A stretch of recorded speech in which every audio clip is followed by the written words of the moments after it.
Hey guys, Scott, Fins and Feathers Outdoors. Today I'm not doing a garden update video. I'm going to do a 10 mistakes in the garden so far. I could honestly do like a 3-hour video for 30 or 40 mistakes that I've done so far, but I want to show you all the top 10 things that I've done incorrectly. That being said, I don't necessarily think that there are things that I've screwed up because I've learned from my mistakes. Just like in life and jobs, whatever. To me, if you take something that you did incorrectly, you learn from it and you do it differently going on in the future, then it's actually really more of a learning opportunity than a screw up. At least that's what I'm telling myself whenever my garden looks like crap. Sarah's behind the video camera. Hope y'all enjoy this. Take a Dramamine, let's go.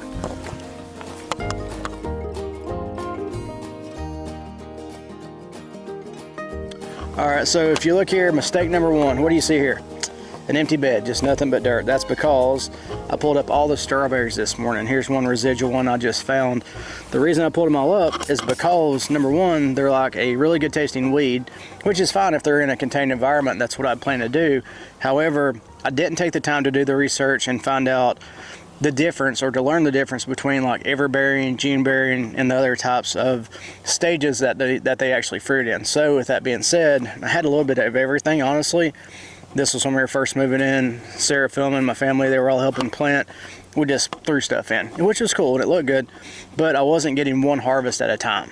I wanted to be able to just get one good harvest basically in the month of June, and then, you know, kind of go from there. Didn't get to do that, so I would just come out and pick one or two here and there, which is cool if you just want to browse, but as big as this bed is, I wanted to actually like be able to get a good harvest to make jellies and jams and stuff like that. So how to correct that, pulled everything up. Next year, I'm not sure what I'm gonna do with this bed this year, but next year we'll actually plant all of the same varieties or species of strawberries. That way we're getting one harvest at the same time. That's the first mistake. Got plenty more to go. Let's go. All right guys, mistake number two. Tomato plants. They actually look awesome now, right? And they look really, really good. I'm really happy. But the mistake I made is I didn't prune the bottoms early enough. We were busy, and obviously we got all kinds of chaos going on. So the plants are always like 2 to 3 feet high by the time I did get around to pruning them and trellising them. Again, it worked out good. We did it. If you watch 5 different videos on how to properly prune tomatoes, you'll get 6 different answers on how to do it correctly. So I'm not going to tell you guys how to do it right. This is what I've done, and it worked really well so far. But the mistake was I didn't do it early enough. I think I would have caused less damage to the plants if I would have done it when they were like a foot tall instead of when they were already 3 feet tall or so. But as you can see, they're doing really well. We're growing some of these special hybridized green tomatoes just for Sarah. Y'all know Sarah, you'll get that joke. Another little tip, y'all could, those little clip things, little clips that you see on the other gardener videos, and they sell them and they're made in Korea and they're cheap or whatever. Y'all can have those. Get a damn zip tie, okay? Look, they're great, zip ties. Go to a hardware store. You don't have to order them off Amazon from Indonesia. All right, mistake number 3 coming up. All right, mistake number 3. Don't buy Easy Straw from Tractor Supply. Tractor Supply, you guys are awesome. If your corporate lawyers are watching this, don't sue me. I don't have anything anyways compared to you guys. But for everybody else, don't get Easy Straw from Tractor Supply. It says Easy Straw. You think it would be good. It's actually marketed as it doesn't have seeds in it. 100% incorrect, unless I just got a crappy batch. With that being said, this is my garden bed, or my garden bed, excuse me, my garlic bed. So this is a garlic plant. This is a garlic plant. This is just crap that came up. That's some type of runner. That's, I think, some type of wheat. I don't know. This is just all crap. That was not a problem at all until I used this straw from Tractor Supply. So as you can see, like weeding around the garlic, this is actually wheat. So you can actually see the wheat seeds there. Don't want that. I didn't plant it. So that's growing right beside my garlic. Makes it hard for us to weed, you know, because like there's, you know, all this crap in here and they all kind of look similar. So now I've got to go like super slow and really take my time when I weed the gardens or the beds. So with that being said, how do we correct it? I'm not sure if it's going to work or not, but going forward, I'm going to use cedar chips. I don't want to use cedar, like the fine cedar shavings like you'd use in a chicken house.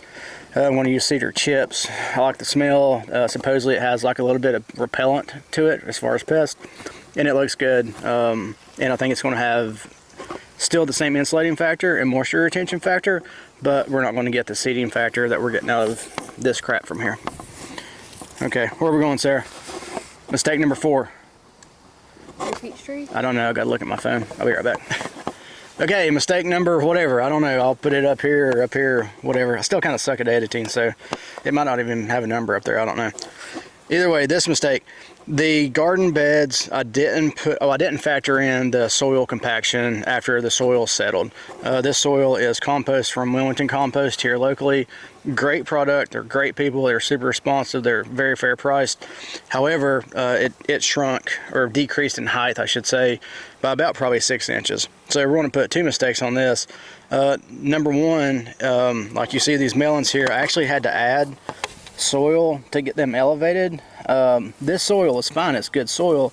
I didn't have to add the soil for the nutrients. I added the soil to get the plants more elevated, because what I was experiencing was, as I planted these younger plants, I'm only getting about 6 hours of sun a day from about 9 till 6, and with the plants being down lower in the beds like they are, you getting this, Sarah? Sarah's the best cameraman ever, camera lady I should say. Gotta be all woke and everything now. With the fruits or the plants being this low, they're actually losing or not getting a lot of sun when they were younger. Once they get tall, like down there on that trellis, they're fine, they're still getting the full 6 hours of sun, but at first they weren't. So this winter, whenever we go to redo the beds or plant our winter crops, I'll pull everything out and I'll actually add more soil, because I want to have my height just about to the actual top. That way next spring when I plant things, it's actually high enough to receive all the sunlight that it could potentially get. Because when you only got, 6 hours of sunlight, you need as much as you can, especially for these small immature plants. Other reason is the soil compaction. So if you look right here, it's not gotten hard, but it has gotten compacted very well.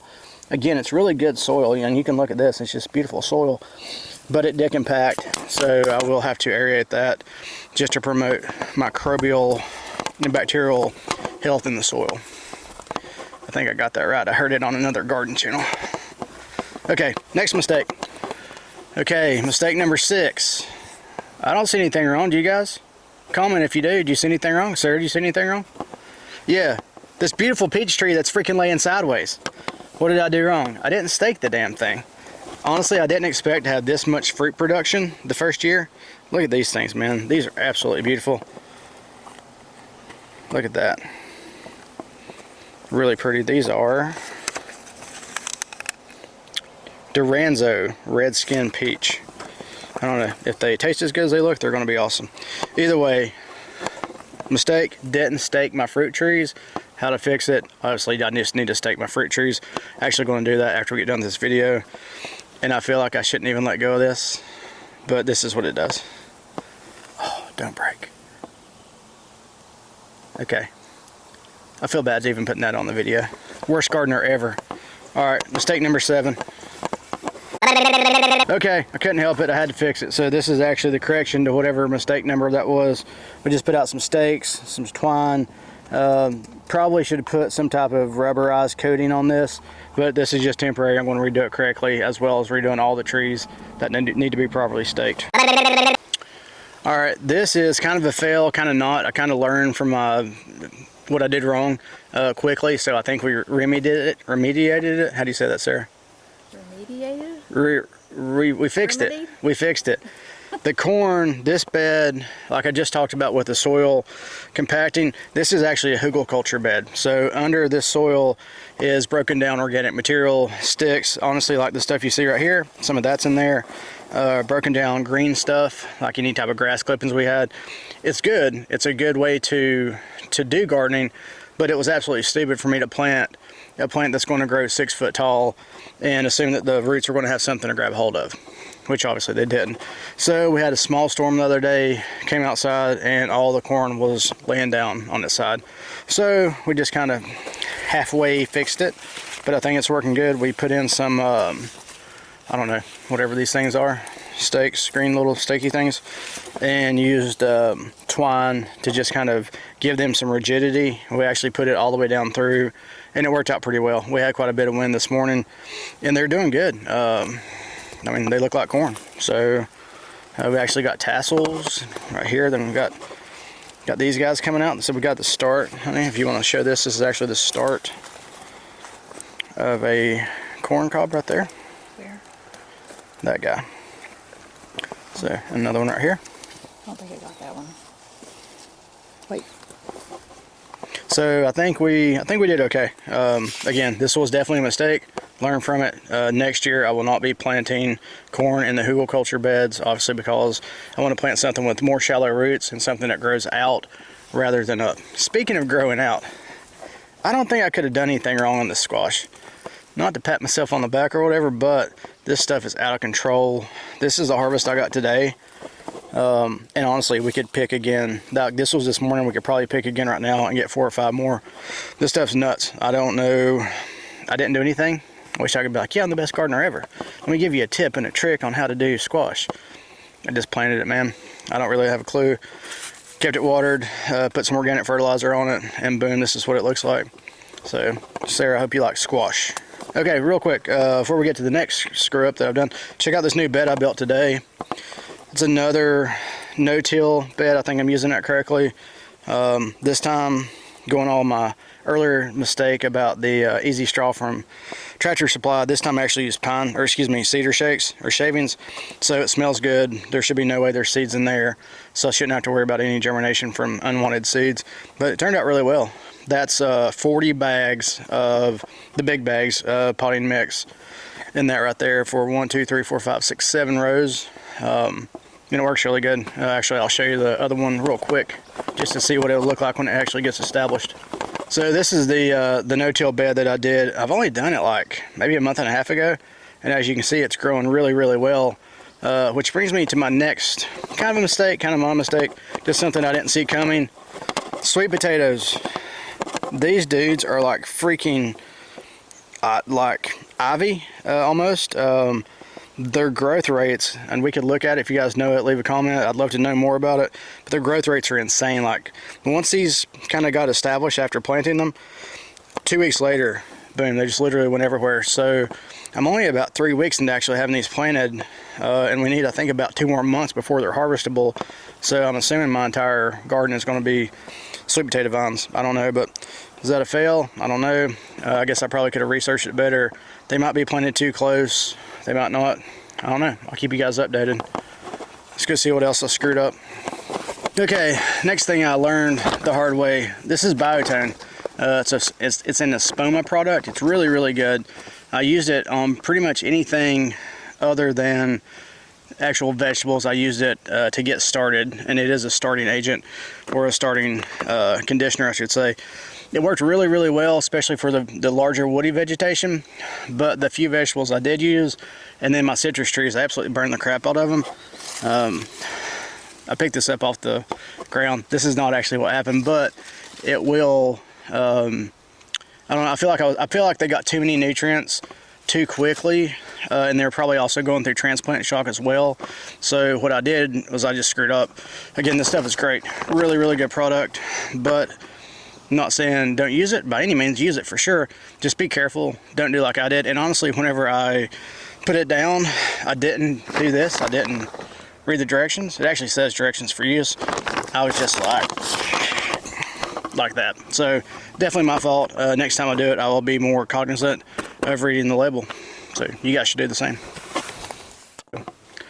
Okay, and the last one that we're actually going to talk about, but I promise there's a ton of other issues that I've done incorrectly, although I have done a lot of things right, and I'm really proud of what I've done, along with the help I've had from Sarah and my family and my friends as well.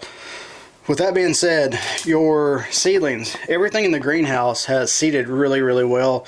Never done this before, never had a greenhouse. Really happy with the way that that's all worked. Greenhouse is great, been watering appropriately, and as you can see, the seedlings look awesome.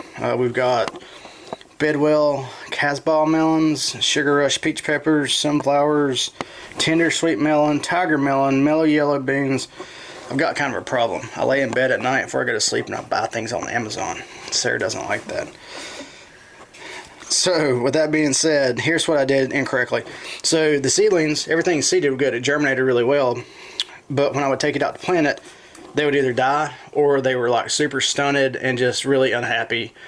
So what I'm doing is I'm not hardening them correctly. So honestly, I still don't know the proper process, and I know that different plants will adjust easier or harden differently.